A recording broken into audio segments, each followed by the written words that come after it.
presented by Dharman Recording Studio।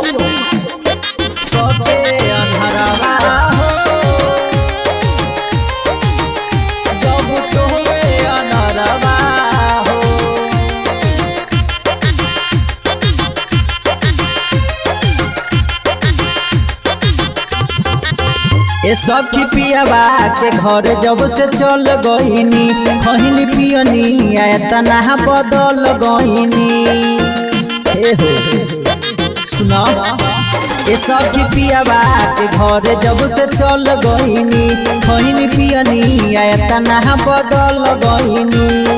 बड़ी निक लागे अरे बड़ी निक लागे पियाबा कके अन्हरवा हो जब टोबे अन्हरवा हो पियाबा कके अन्हरवा हो जब टोबे अन्हरवा हो।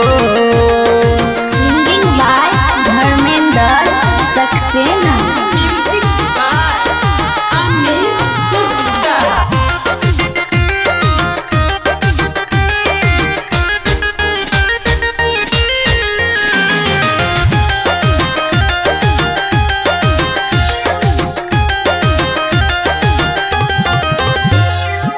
सजिया पाके पिया हाथ जब धोइले रात भर बात हमरा से खूब कैले। हो सुनो अरे चाट गईले राजा हाली हाली हमर होठवा के लाली खाए लगले काट काट छाली टूटल कनवा के बाली।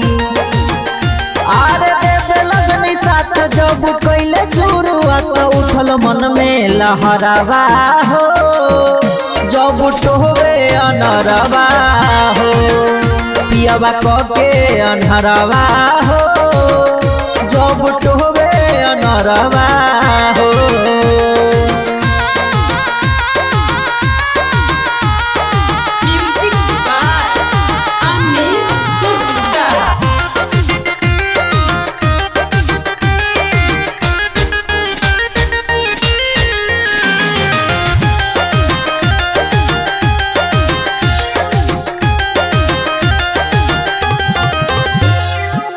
राइटर सुदिन से सुख बड़ी बानी उनके ही नाम में बाटे हमरो जवानी।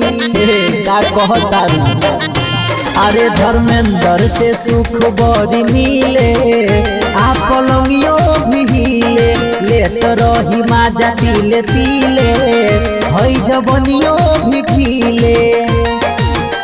अरे भोरवा के किस लेहल करतानी मिस मजा दीना लभरवा हो हई टोबे अन्हरवा हो पियाबा कके अन्हरवा हो जब टोबे अन्हरवा हो। फुटबॉल बना देले बा।